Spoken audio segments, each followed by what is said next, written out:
Hi there. My name is Komal Razvi, and I'm the Health Equity Program Manager at YWCA Kalamazoo.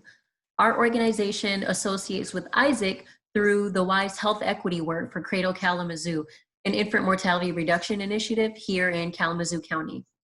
I'm here today to talk a little bit about the importance of moving for racial justice. Our family and our household in particular knows that people of color have bared an unjust burden for centuries, particularly African Americans. Our household, it has a variety of mixed appearances, and just in our own house, we can see how systems were built to the advantage of some of us and the blatant disadvantage of the rest of us, all in one family. And knowing that this exists on such a wider scale is unbearable. Racial inequities impact our family and our communities in more ways that we can name. But I'll give you an idea of some of them. Our babies are more likely to die in infancy. As mothers, we are more likely to die during childbirth compared to white women.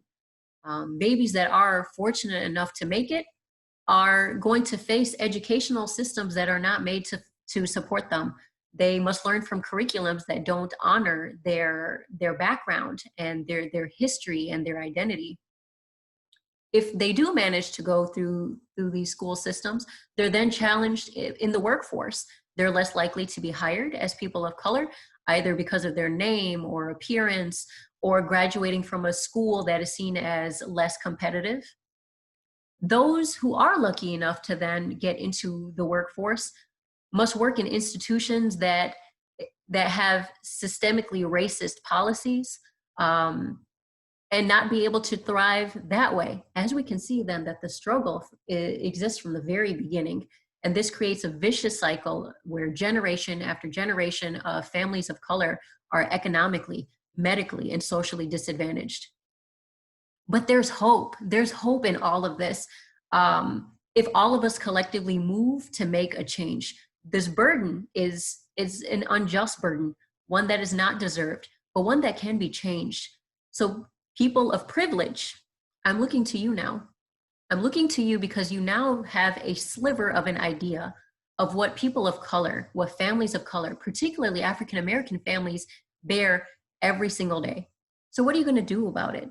My hopes are that you'll have these conversations with your children, with your friends, with your family, but you're not going to stop there. You're going to take these conversations into your boardrooms, into your HR teams, to your classrooms. You won't stop there either.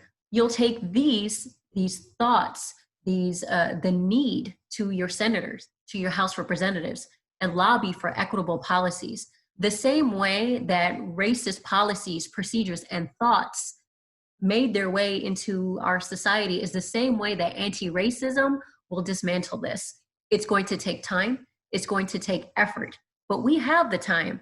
And with you committing to this work, we can have the effort. Thank you so much for listening a little bit about my thoughts around racial justice and the importance to tirelessly, relentlessly work towards it. But don't let me keep you. We have some work to do, so let's get to it.